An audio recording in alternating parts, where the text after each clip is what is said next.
Assalamualaikum warahmatullahi wabarakatuh.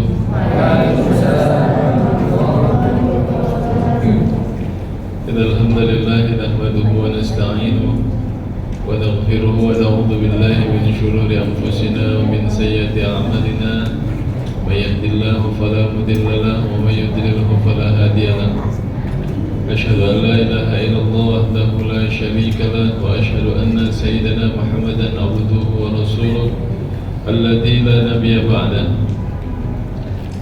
Allahumma salli ala Sayyidina Muhammad wa ala ali Sayyidina Muhammad.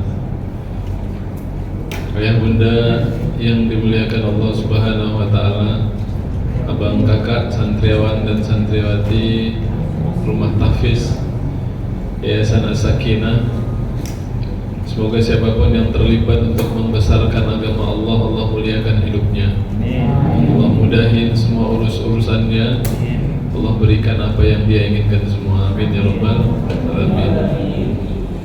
Bunda ya handa yang dirahmati Allah Subhanahu wa ta'ala,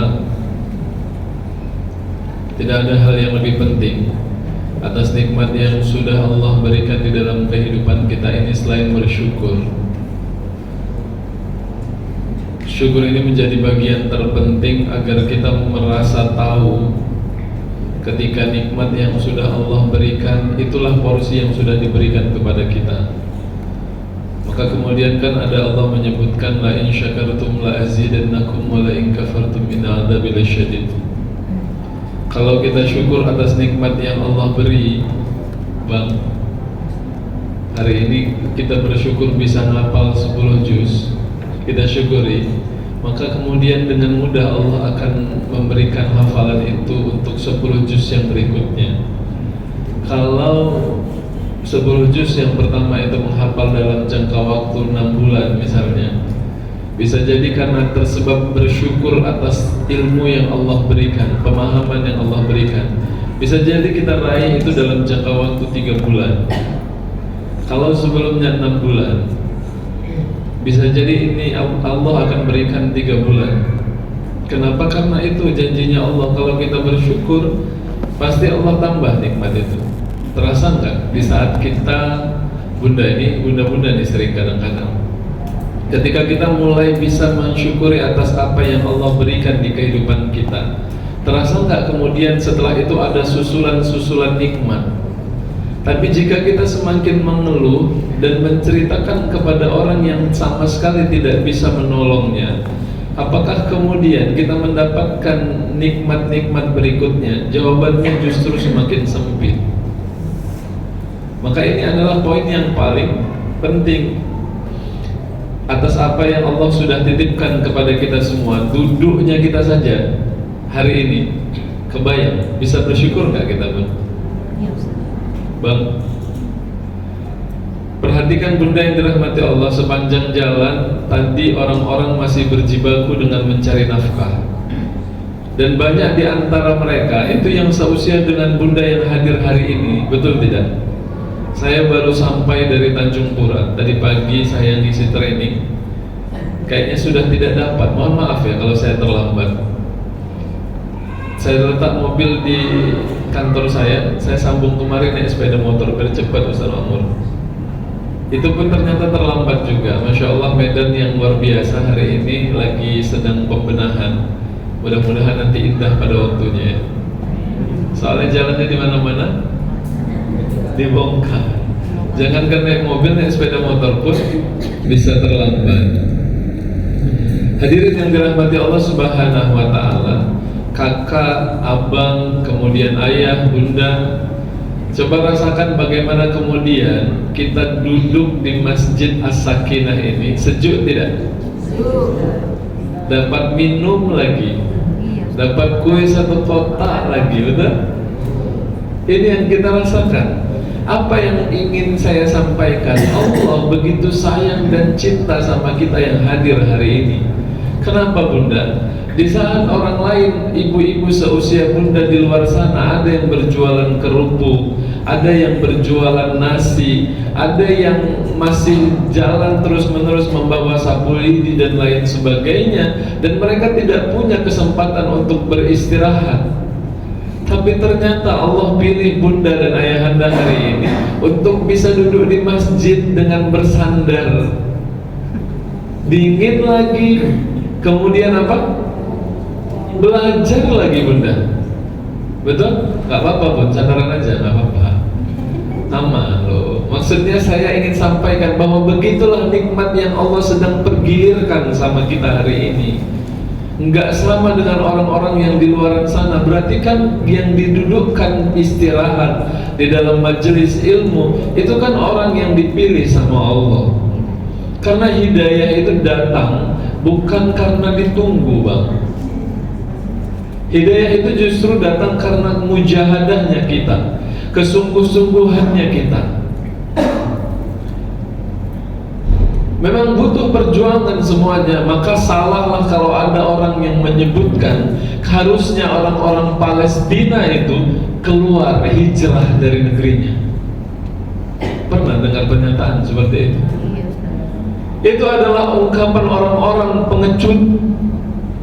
Dan Nabi tidak mengajarkan itu, hadirin yang dirahmati Allah Subhanahu wa ta'ala. Kalau menyikapi keadaan saudara-saudara kita yang ada di Palestina, kita ingin mendoakan mereka. Saya pikir mereka tidak butuh doa-doanya kita, hadirin yang dirahmati Allah Subhanahu wa ta'ala. Justru hari ini Palestina, Gaza itu terjadi peperangan, itu adalah ibrah, contoh untuk kita. Betul. Apa contohnya? Perhatikan, Bang Onim kemarin masuk di podcastnya Atta Halilintar, dan dia bercerita bagaimana kemudian hari-hari terakhir evakuasi sampai ada yang ikut 8 mobil. Dia lihat ke belakang mobil yang 8 mengikuti dia itu orang-orang Palestina yang mau keluar dari perbatasan Mesir. Ternyata yang mobil 8 itu berhasil diberondong sama tentara laknatullah Israel dan semuanya terbakar. Hadirin yang dirahmati Allah Subhanahu wa ta'ala, apa yang bisa kita petik pelajaran dari kisahnya mujahidin Gaza itu? Kalau mereka bilang, kan kita sekarang sibuk di sini, apa namanya itu Ustaz? Sholat gaib, ada pernah melakukan? Apa kata mujahidin Gaza? Enggak usah kalian sholat gaib untuk kami. Siapa yang bilang kami mati? Kami hidup. Dan itu pernyataan Allah. Orang yang mati syahid di jalan Allah, dia enggak mati, dia terus hidup di sisi Allah. Yang saya ingin sampaikan kepada kita semua, hadirin yang dirahmati Allah Subhanahu wa ta'ala, saudara-saudara kita itu yang kita lihat seperti susah, tapi coba lihat anak-anaknya, anak-anak yang tauhidnya udah beres semua. Kau nggak takut dengar suara dentuman? Nggak usah jauh-jauh. Anak Bang Onim yang masih bercampur darahnya dengan darah Indonesia pun ketika mau keluar dari perbatasan Ramallah Mesir, ditanya, siapa nama anak Bang Onim yang perempuan? Pisti atau siapa? Ditanya, kayak mana nak kita keluar? Semua terserah Abi, innallaha ma'ana, katanya. Masya Allah. Ya. Saya ingin sampaikan, hadirin yang dirahmati Allah, yang bunda yang dirahmati Allah, coba perhatikan mereka yang sedang terjepit pun itu setiap hari masih sempat baca Quran. Ya Allah. Mereka yang mendengar dentuman suara bom dan ledakan-ledakan yang lain, suara-suara senjata, itu masih sempat sholat berjamaah. Lantas ada apa dengan kita tinggal di negeri yang aman dan nyaman? Di negeri aman yang nyaman, tidak ada rongrongan, tidak ada desakan, tidak ada kebisingan pun. Quran kita di mana? Ini Masya Allah dia yang berpartisipasi dan peran ke rumah-rumah tahfiz, itu akan ngalir terus amal jariahnya bunda. Ya, gak ikut ngapal, dapat pahala ngapalnya gitu Ustaz Allah. Masya Allah, tabarakallah. Ajak-ajaklah kami nanti kalau masuk surga. Ya, misal ada anak bapaknya 4, semua hafiz kan nggak mungkin empat ngasih mahkota, kasih kalau yang lain ke saya misalnya gitu ya. Udah rahmati Allah Subhanahu wa Ta'ala. Terjadi pergeseran memang persaudaraan kita ini, hadirin yang dirahmati Allah Subhanahu wa Ta'ala. Banyak faktor, lingkungan, kemudian tentang persaudaraan di dalam Islam, ikhwanul muslimin, persaudaraan orang-orang muslim ini sudah jauh. Gak usah jauh-jauh. Ada orang bersin di tempat umum, hajat. Apa kewajiban kita? Menjawab, mendoakan. Alhamdulillah katanya gitu kan. Datang kita bukan yarhamukallah. Ini kebiasaan di mal-mal. Ya. Kita lihat berjenggot juga ya Ustaz. Maka kita hari ini hadirin yang dirahmati Allah Subhanahu wa Ta'ala, Nabi sebutkan al-mu'minuna lil mu'minati kal bunyan. Mukmin satu dengan mukmin yang lain itu seperti bangunan, Bunda. Pertanyaannya, apakah indah sebuah bangunan kalau dia tidak punya atap? Bisa disebut dia bangunan yang baik kalau dia tidak punya dinding? Sudah. Jadi siapapun kita hari ini menyandang gelar apapun, sedang menggunakan atau menjalankan profesi apapun, kita tetap sama statusnya di hadapan Allah. Innallaha la yanzuru ila suwarikum wa amwalikum walakin yanzuru fi a'mal wa qulubikum. Allah tuh nggak lihat sama gantengnya kita, Bang. Ya kayak saya nih, kamu nggak lihat gantengnya saya.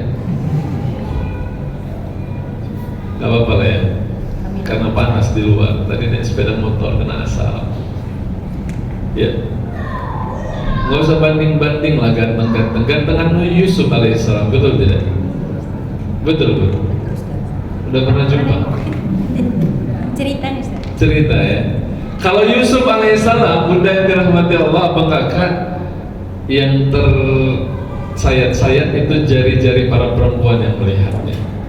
Kalau baginda sallallahu alaihi wasallam kita lihat wajahnya, itu hatinya yang tersayat-sayat. Hatinya kita.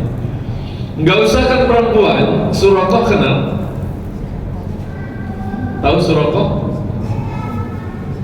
Pimpinan intelijen yang sangat berbahaya zaman Rasul sallallahu alaihi wasallam. Pokoknya si Suraqah ini kalau suruh baca jejak, kalau suruh nyari orang pasti dapat intel. Satu ketika Nabi SAW mau pergi hijrah sama Abu Bakar As-Siddiq, dikejar sama Suraqah. Setelah tragedi di Gua Sur, maka Nabi SAW ketemu sama Suraqah di tengah jalan. Suraqah pegang pedang, dan yang ada di kepala Suraqah, siapa yang bisa mendapatkan Muhammad hidup atau mati, maka 100 ekor onta hadiahnya. Begitu lihat Nabi SAW, salah tingkah dia. Muhammad katanya gitu. Muhammad, kenapa Suraqah? Ya Suraqah, kata Nabi SAW. Kenapa? Enggak ada, tadi aku lewat pas kebetulan aja, kata dia gitu. Yang tadinya membunuh Rasul SAW enggak jadi, Pak. Akhirnya dibiarkan Nabi SAW dengan Abu Bakar sendiri jalan. Itu bertemu dengan baginda Sallallahu Alaihi Wasallam. Karena Bunda yang dirahmati Allah Subhanahu wa Ta'ala, ada beberapa rukun silaturahim yang harus kita tahu. Yang pertama, ta'aruf. Apa itu ta'aruf? Kenal. Abang udah kenal sama sebelahnya?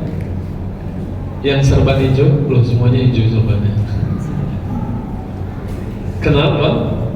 Siapa sebelah namanya? Zailani. Hadirin yang dirahmati Allah, dimulai dari persaudaraan ini, dimulai dari ta'aruf. Kita tahu dan kita kenal kawan-kawan kita kenal saudara kita. Tapi apakah kemudian akan memberikan efek kalau cuma kenal doang? Enggak. Rukun yang kedua adalah tafahum.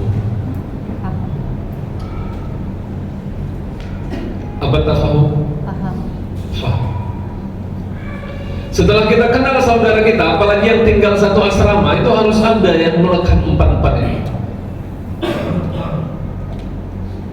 Yang pertama ta'aruf, yang kedua tafahum, kita paham. Kalau tiba-tiba pagi-pagi dia udah hilang dari tempat tidurnya, itu udah tahu lah kita kemana dia. Nggak maksudnya masak telur, gitu ya. Kita tahu sampai sedetail itu. Apalagi kita tahu siapa ayahnya, kita tahu apa pekerjaan ayahnya. Apakah ada efek setelah kita tahu ini? Kita akan lebih mencintainya sebagai saudara. Itu kan. Sampai nomor sepatunya pun tahu. Ada yang tahu? Kakak tahu nomor sepatu sebelah? Tahu? Begitulah ternyata bagaimana kemudian ukhuwah itu dibangun oleh baginda sallallahu alaihi wasallam, sampai-sampai para sahabat itu kalau tidak bertemu dengan baginda sallallahu alaihi wasallam itu rindunya luar biasa, Bunda.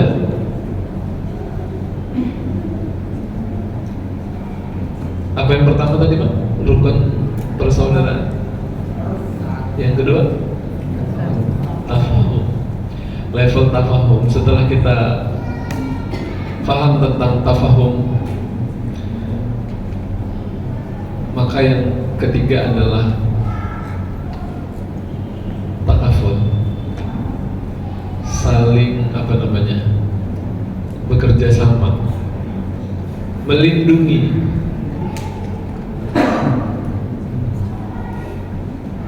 Saling melindungi, hadirin yang dirahmati Allah Subhanahu wa taala. Jadi bukan saudara namanya, Bunda, kalau kemudian kita tidak melindungi saudara kita. Bukan melindungi dalam hal negatif ya, tapi ketika dia dalam kesusahan, kita mau bantu dia, itu saudara namanya. Keempat rukunnya adalah ta'awun, tolong menolong.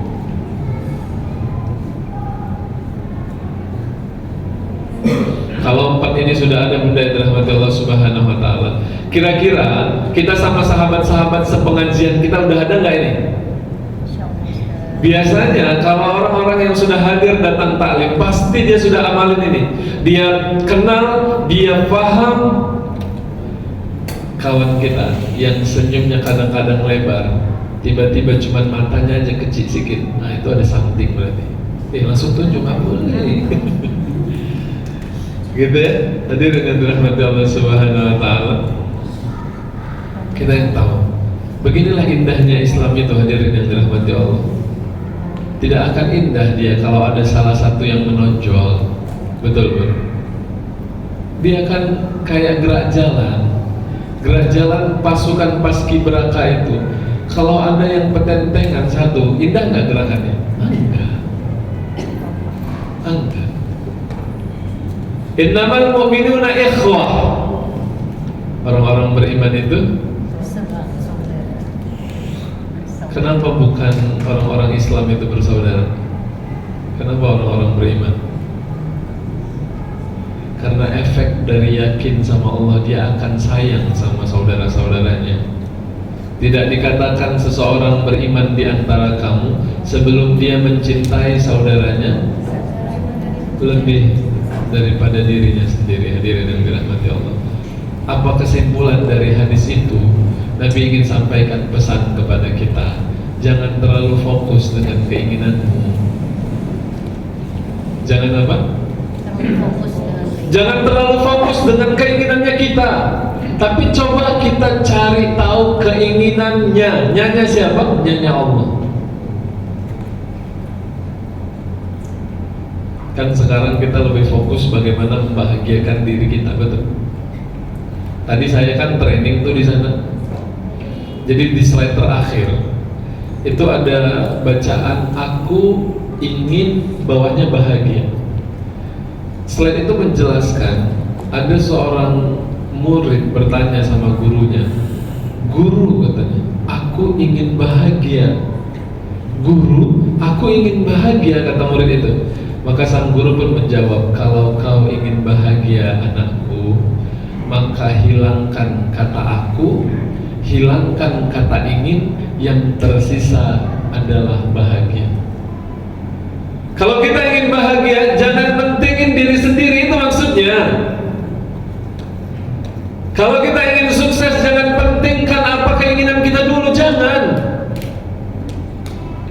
Keinginan kita itu akan terpenuhi semuanya, dan itu akan berefek baik buat kita ketika kita sudah melakukan dan membahagiakan orang lain. Bunda pernah ngisi di pom bensin, isi minyak sepeda motor atau minyak mobil. Minyak sepeda motor Bunda biasanya isinya 20.000, tapi di pagi itu Bunda cuman bilang isinya 15.000. Uang yang Bunda kasih 20.000. Terus waktu dia membalikan, udah ambil aja untuk beli macam-macam lah gitu ya. Kira-kira apa yang keluar dari lisan si yang bekerja SPBU itu? Nasinya goceng, cuma bisa beli es dawet, tapi doanya panjang kali, betul? Itulah yang kita perlukan, Bunda yang dirahmati Allah Subhanahu wa Ta'ala, terutama kita yang orang tuanya masih hidup nih. Ayah Bunda yang dirahmati Allah Subhanahu wa Ta'ala, abang kakak, kalau dengan orang saja yang bukan sedarah dengan kita itu berefek yang luar biasa, apa kabar kalau kita ngasihnya sama ibu yang sudah melahirkan dan membesarkan kita, ayah yang sudah menggadaikan bahagianya buat kita. Itu akan menjadi efek yang luar biasa dari rahmat Allah Subhanahu wa Ta'ala. Bisa ya kira-kira nangkap ya? Aku saudara, jangan pernah menceritakan keburukan saudara kita, karena sama dengan memakan bangkai saudara kita sendiri. Tapi kenapa masih senang gosip? Enak. Menceritakan orang itu kayak ada lemak-lemaknya kan Bu? Ya. Kita dengarnya itu macam ketarik ingin berbalik arah. Berlanjut gitu ya. Kebiasaan ini yang harus kita lupakan, hadirin yang dirahmati Allah Subhanahu wa Ta'ala. Dalam riwayat yang lain disebutkan bahwa orang-orang mukmin, orang-orang beriman itu seperti laksana satu tubuh. Semua saling menjaga. Kaki yang tersandung, yang sakit mana? Semuanya. Kadang-kadang walau kadang-kadang terkesan menyakiti, padahal dia sedang ingin melindungi. Coba perhatikan. Tiba-tiba lagi duduk ngomong nyamuk tek di tangan kiri. Yang respon yang mana? Tangan kanan dibantingnya keletak katanya. Sakit tangan kiri, sakit, terkesan menyakiti padahal dia ingin menolong si tangan kiri. Maka bersaudara ini juga jangan baper-baper kali Bun.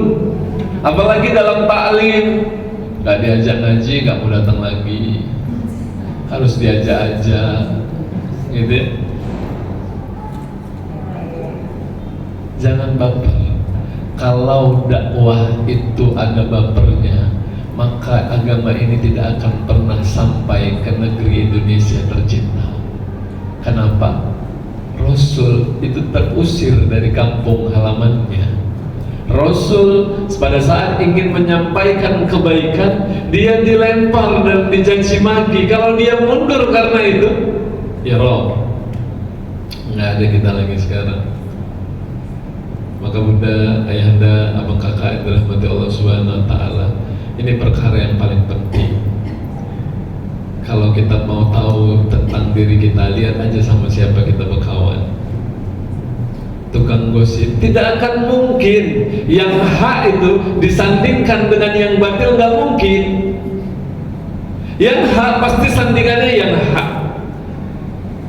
Tengok nanti ya, pulang ke rumah atau waktu arisan, kita kumpul sama orang-orang yang menceritakan tentang glamornya dunia atau bahas pendidikan anak pas arisan. Kalau ternyata kita berada di circle, di kawasan orang-orang yang sibuk menceritakan tentang glamornya dunianya, berarti itunya kita. Itu kita. Kalau kita sibuk berkumpul dengan orang-orang yang bersama-sama sama-sama mendatangi Allah Subhanahu wa Ta'ala, ini akan membuat kita semakin tahu bahwa mudah-mudahan kita berada di barisan orang-orang yang terus paham bahwa bersaudara itu indah. Karenanya bunda yang dirahmati Allah Subhanahu wa Ta'ala, tidak ada yang perlu dikhawatirkan sebenarnya terkait tentang persaudaraan ini. Yang perlu dijaga bagaimana kemudian agar ukhuwah kita ini tetap terjaga dengan baik. Masya Allah, tabarakallah, ahlan wa sahlan Pak.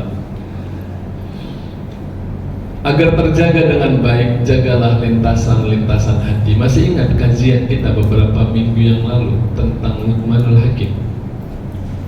Masih? Luqman, halo, ada orang di sini. Luqman, kajian Luqman yang tentang Luqman yang disuruh menyembelih 1 ekor kambing oleh tuannya, masih ingat? Jawab apa? Ya Ustaz, ya. Ingat? Ya Ustaz. Insya Allah. Ya, karena ini perkara yang penting untuk menjaga persaudaraan. Persaudaraan itu bisa terlepas karena 2 hal ini, hadirin yang dirahmati Allah Subhanahu wa Ta'ala. Saya ulang boleh? Ya Ustaz. Ingat ya, catat ya. Insyaallah. Ya. Hidup kita ini gak jauh-jauh dari 2 perkara ini, bunda yang dirahmati Allah. Kalau mau mulia, pakai yang cara satu. Kalau yang mau bikin kita akhirnya menjadi hina, pakai dia yang buruk-buruk. Jujur ya Ustaz. Hikmahnya. Dulu Luqman itu coba perhatikan, Nabi bukan, terus namanya ada di dalam Quran, coba ya. Namanya ada di dalam Quran, surah Luqman lagi. Nabi bukan, dia seorang budak. Satu ketika Luqman itu diminta oleh tuannya untuk menyembelih 1 ekor kambing. Lalu tuannya bilang, Luqman tolong ambilkan 1 ekor kambing dan sembelih. Kemudian tolong ambilkan 2 bagian yang paling baik menurutmu. Maka oleh Luqman diambil 1 ekor kambing, disembelihnya, diambilnya 2 bagian yang paling baik. Dia serahkan lidah dan hati. 1 minggu kemudian datang lagi tamu tuannya. Tuannya bilang, Luqman tolong sembelihkan aku 1 ekor kambing lagi. Lalu tuannya bilang, tapi kali ini tolong ambilkan 2 bagian yang paling buruk menurutmu.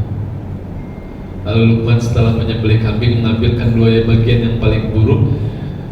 Bagian yang paling buruk yang diserahkan Luqman tetap lidah dan hati.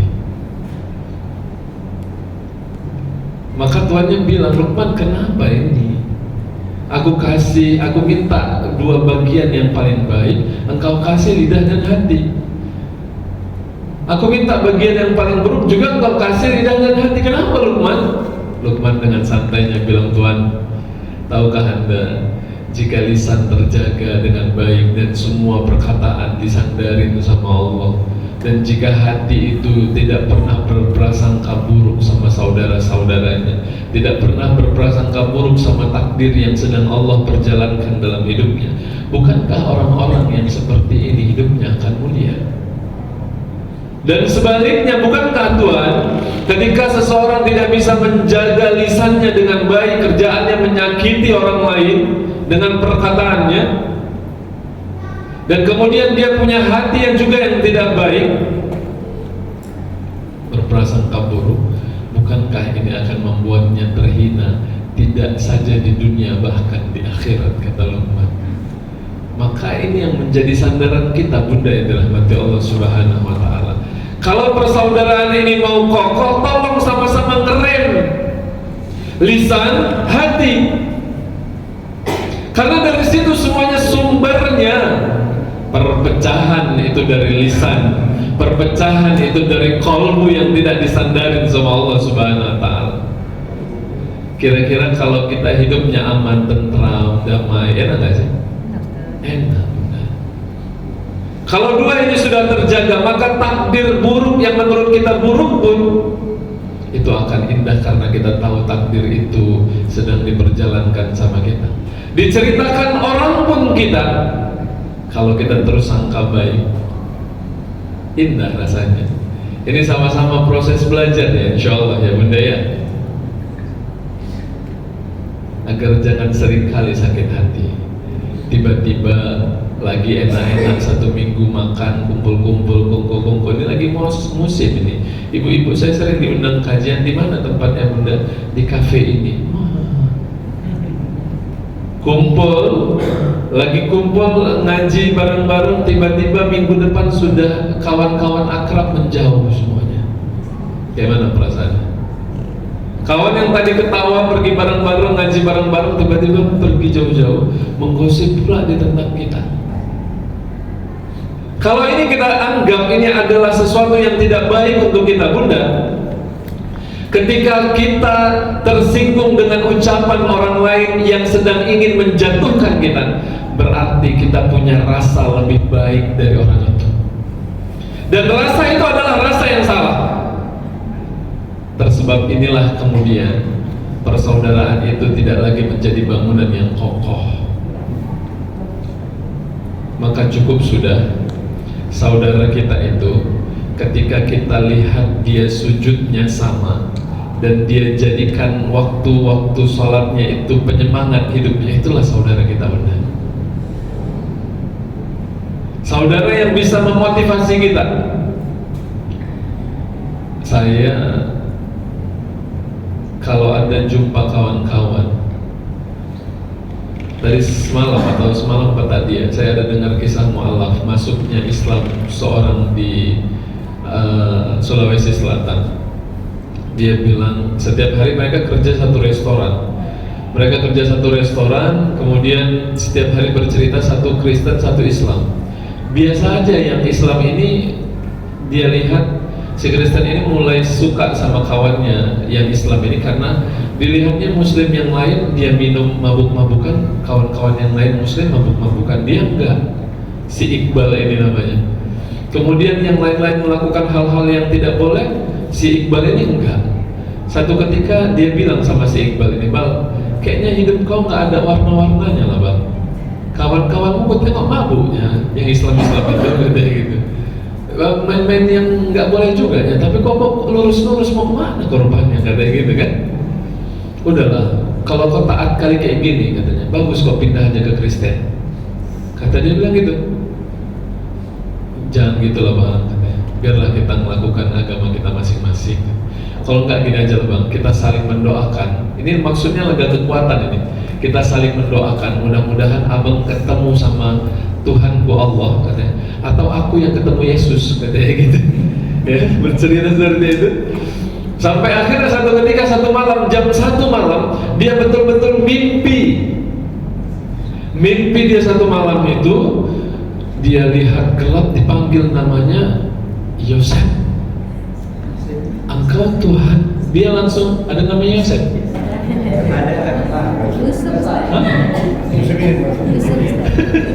Yusuf ya. Ada namanya Yosef? Ada. Oh ada ya. Bukan Yosef ini kan? Bukan. Jadi geli saya jadi. Jadi dia bercerita, si mu'alaf ini bercerita. Dia bilang malam itu dia mimpi. Di mimpi itu dia terbangun dan dari kegelapan dengar suara. Dia panggil nama Yosef. Dia bahagia. Ini aku dipanggil. Apakah engkau Tuhan Yesus katanya? Aku merindukanmu Tuhan Yesus katanya gitu. Dia panggil sekali lagi namanya Yosef. Iya, apakah engkau Tuhan Yesus? Tidak lama kemudian yang gelap itu tadi terang benderang dan bacaannya Allah. Dia gemetar Pak. Dia gemetar dan dia terbangun langsung. Dia gedor kamar si Iqbal sebelah. Bang, bangun. Kenapa Bang? Aku mimpi didatangi Tuhanmu katanya. Maksud dia ceritakan kronologisnya. Jam 2 malam itu dia syahadat kan dan rahmat Allah Subhanahu wa taala. Ya. Nah, kalau maksud saya, kalau kemudian kita menemukan saudara-saudara yang modelnya macam gini, yang ketika kita tengok mukanya, astagfirullah, belum sholat zuhur aku. Kita tengok aja mukanya, teringat sholat kita, jangan dilepas. Tapi kalau begitu kita tengok mukanya, ya, berapa poin kita pasang? Ya. Hadirin yang dirahmati Allah Subhanahu wa Ta'ala, banyak pelajaran yang bisa kita ambil dari kisah-kisah hidup kita yang hari ini berjibaku dan butuh saudara-saudara yang menguatkan kita.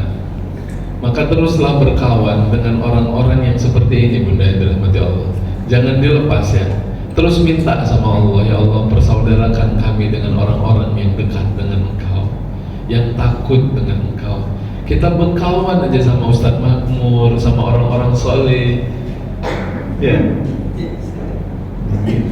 Dingin ya? Dingin. Jangan pula kita datang ada maunya ya. Datang dekati orang-orang soleh itu pada saat susah aja, curhat. Kayak mana Ustaz? Ujung-ujungnya pinjam duit. Modus ya. Silaturahmi. Tambah silaturahmi, pinjam 100 ya. Biar silaturahim nggak putus, pinjam dulu 100. Masya Allah. Ya, saya ingin sampaikan hadirin yang dirahmati Allah Subhanahu wa Ta'ala, begitulah 12.000 sahabat Nabi SAW. Bahkan kemudian Nabi itu kan pernah duduk dia dengan para sahabatnya. Tiba-tiba Nabi bilang di tengah keheningan, aku merindukan saudara-saudaraku. Para sahabat bilang, ya Rasul, bukan kami sahabatmu, bukan kami saudaramu. Kata Nabi, bukan, kalian sahabat-sahabatku, saudaraku, orang yang tidak pernah melihat wajahku, mendengar suaraku, tidak hidup sezaman dengan zamanku, tapi dia beriman. Siapa itu berarti? Insya Allah kita. Kita dirindui ternyata sama Nabi SAW, dan dirahmati Allah. Sudah berapa poin yang bisa didapat sih? Berapa tadi rukun persaudaraan? Hah? 2? Baik, pertama ta'aruf, kedua tafahum, ketiga takaful, keempat bisa diamalin. Terutama yang nyantri, terutama yang tinggal di asrama, harus ada 4 rukun ini. Sampai kita tahu gerak geriknya. Lagi duduk tiba-tiba ngangkat sedikit begini. Mau ngapain? Buang. Ya. Indah Islam ini, hadirin yang dirahmati Allah Subhanahu wa Ta'ala. Bunda yang dirahmati Allah Subhanahu wa Ta'ala. Jam berapa? Jam 3. Baik.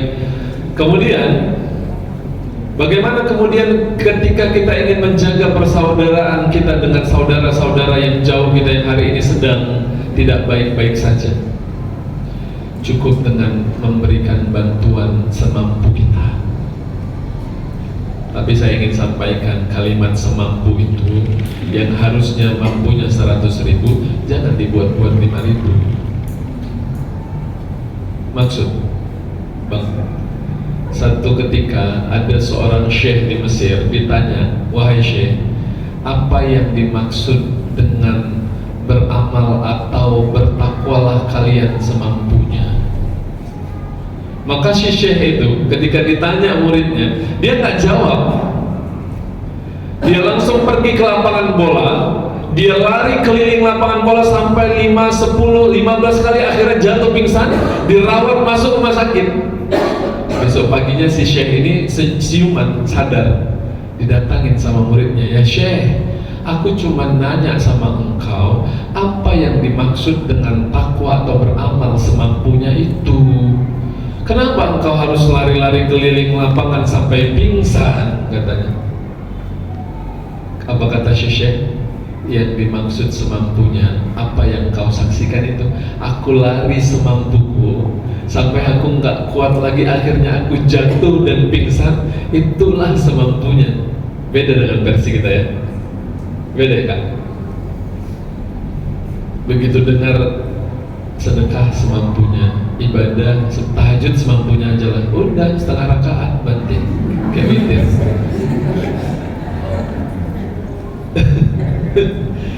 Ya, saya pengen generasi kita yang hebat-hebat ini ya Bang, ikuti 10 sahabat yang dijamin masuk surga itu. Ya, orang-orang dulu sahabat-sahabat Nabi yang 10 itu 7 diantaranya orang kaya raya. Jadi kalau kita mencari orientasi hidup bahagia itu adalah orang-orang selain mereka, itu itu salah kaprah namanya. Michael Hart, pernah dengar namanya Michael Hart? Bukannya nyanyi Gazatun Naik. Penulis buku. Dia seorang kafir, tapi dia menulis buku 100 tokoh yang paling berpengaruh di dunia dari zaman ke zaman. Siapa yang ditempatkannya posisi awal? Rasul Sallallahu Alaihi Wasallam. Kedua ada Albert Einstein. Ketiga Isa Alaihissalam. Kenapa yang kafir itu bisa menempatkan Nabi Sallallahu Alaihi Wasallam di posisi pertama? Karena dia baca sirahnya semua, nggak ada celah, Pak. Yahudi buta yang didulang tiap hari sama Rasul, dikasih makan merepet aja mulutnya menghina Rasul Sallallahu Alaihi Wasallam. Ketika berganti orang yang memberi makan, ini bukan orang yang ngasih makan aku biasa. Di mana yang biasa itu? Udah meninggal wahai Yahudi buta. Kata siapa? Abu Bakar As-Siddiq. Apa yang kau ceritakan tentang Muhammad, itulah Muhammad itu, katanya. Ya Rabb, langsung Islam si Yahudi itu dengan akhlak. Sama kayak cerita siapa tadi namanya? Yang masuk Islam, Yosef. Masa lucu? Ya, Yosef tadi dia tertegun sama si Iqbal gara-gara akhlaknya si Iqbal. Dia ini Islam apa? Saya pernah ditanya orang, Bapak. Saya pernah ditanya orang tetangga saya Chinese, katanya Muslim. Saya lihat KTP-nya memang Muslim, tapi ya Muslim inilah kan, Muslim karena nikahan gitu. Saya tanya, terus dia tanya gini sama saya, Abu Aska Islam yang kayak mana? Hah? Maksud apa? Ya tiap hari sholat ke masjid. Lucu ya Pak? Saya ingin sampaikan kepada kita yang hari ini sudah hadir tepat waktu sholat berjamaah, itu bukan ciri orang solih. Itu standarnya orang Islam. Standar loh. Jadi kalau kita begitu azan kita nggak datang, berarti kita bukan standar. Standar itu harusnya diapain? Didaur ulang lah. Masa dipakai? Daur ulang Pak. Jadi jangan yang udah terasa soleh itu bahaya tuh ya. Ini standarnya kita. Bunda begitu ada kerjaan azan berkumandang, itu bunda tinggal, itu standarnya kita. Tapi standarnya orang soleh kata Nabi, alaikum bil qiyamul lail, dirikan olehmu sholat malam, karena itu kebiasaan orang-orang soleh sebelum kamu. Itu dia. Kalau ini hadisnya, jawablah, udah soleh kita. Itu kan orang-orang yang luar biasa itu, yang menginginkan kehidupan yang enak. Jadi jangan pernah lepas ya, kakak, abang, ayah, bunda, ketika kita jumpa orang-orang yang model macam gini, jangan dilepas. Susah nyarinya sekarang. Persaudaraan sesama muslim harus benar-benar terjaga, karena yang kita butuhkan hari ini bukan sendiri-sendiri. Terus merasa khawatirlah kalau ada tetangga-tetangga kita, saudara-saudara kita, anak kita yang belum datang sama Allah tepat waktu. Ini enggak, kadang-kadang semalam saya ngisi kajian di Al-Jihad. Siap kajian di Al-Jihad, tahulah kajian di ibu-ibu ya kan Pak. Siap kajian apa ya Pak? Foto. Ustaz foto dulu. Gitu ya. Foto dulu sampai ada di sela-sela sedang foto. Itu kebiasaan ibu-ibu memang. Kita kadang-kadang jadi ustadznya, berhenti aja aku jadi ustadz ini gitu. Kasih foto-foto aja ibu ini gitu ya. Terus di sela-sela itu ada yang datang, ibu itu bilang gini, Ustadz kayak mana caranya, anak saya sekolah hafiz, tapi begitu sholat di rumah, pulang dari tempat pesantrennya, di rumahnya tidur sholat subuhnya. Saya tanya, bapaknya sholatnya di mana? Iya di rumah memang. Sudah lah Bu. Bapaknya aja di rumah sholat, mau ibu sholat sama anaknya mau ke masjid. Ya nggak gitu konsepnya. Ya, hadirin yang dirahmati Allah Subhanahu Wa Taala. Kalau kita ingin baik, maka harus baik semuanya. Bun, nggak harus tiba-tiba Bun, karena Allah Subhanahu wa Ta'ala itu mengharamkan khamar itu nggak langsung, 3 kali turun ayatnya, baru akhirnya innamal khamru wal maisir. Ya kan Ustaz? Betul Ustaz? Pas ya, alhamdulillah. Allah pertama bilang la taqrabus shalah wa antum sukar. Karena Allah tahu kebiasaan orang-orang ketika itu suka mabuk. Tapi begitu diperintahkan sholat nggak langsung diharamkan khamar itu, minuman itu nggak diharamkan langsung. Punya tahap. Begitulah kita contoh dakwahnya Nabi Sallallahu Alaihi Wasallam dengan kelembutan, mau'izatil hasanah, nggak bentar-bentar bilang orang kafir, nggak bentar-bentar, itu nggak saudara namanya. Saudara itu ketika kita salah dia panggil kita, Abu Askan, Cumairin. Itu tadi yang disampaikan salah, tapi nggak di depan orang. Oh ya Ustaz, makasih banyak. Akhlaknya bagus, bagus. Kalau hari ini orang mau tersenyum dengan kita, senyumlah sama orang-orang. Kalau orang hari ini persaudaraan itu mau baik, berikanlah yang terbaik sama saudara-saudara kita. Pernah Bunda senyum itu dibalas dengan merebut. Coba lihat sebelah, kasih senyum. Apa balasannya? Senyum juga. Senyum kan? Ya sudah. Itu hukum entanglement namanya, keterhubungan. Kita buat baik, itu kan ada di surah Ar-Rahman 60. Hal jazaa'ul ihsan ilal ihsan. Kebaikan itu pasti balasannya kebaikan.